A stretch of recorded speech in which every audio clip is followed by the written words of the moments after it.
kwarto. Tapos may toilet. So, makalat kasi yun nga, naglinis. So, ang daming ginawa dito sa boat. Ito ang pangalawang bedroom. So, itong pinaka-office para sa pagdadrive. Yan ang kusina. So, ito ang living room.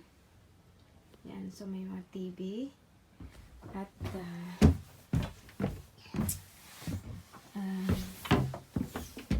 magaling. Paano ba pailan? Saan ba ilaw? So, ito ang CR. At dito ang pangatlong bedroom. At dito ang pang-apat. So, hindi pa nakasaksak yung ilaw. Kaya hindi pa siya ma-open yung light. Kaya madilim siya. At ito ang, yan, may frozen dito. May rape. So, ito yung, yan. So, kompleto guys. So, ito. So, dito ang kalan pag nagluluto. So, dito.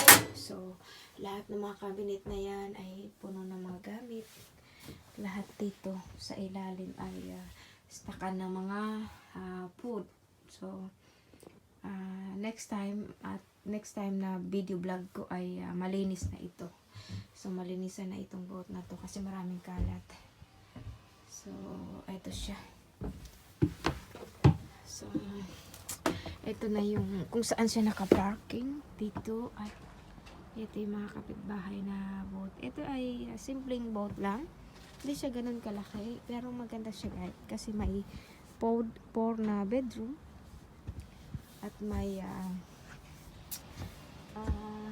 kusina at living room.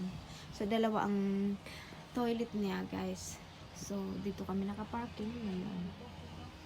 So, yeah.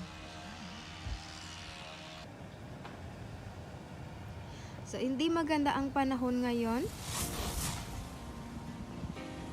So, eto nandito tayo sa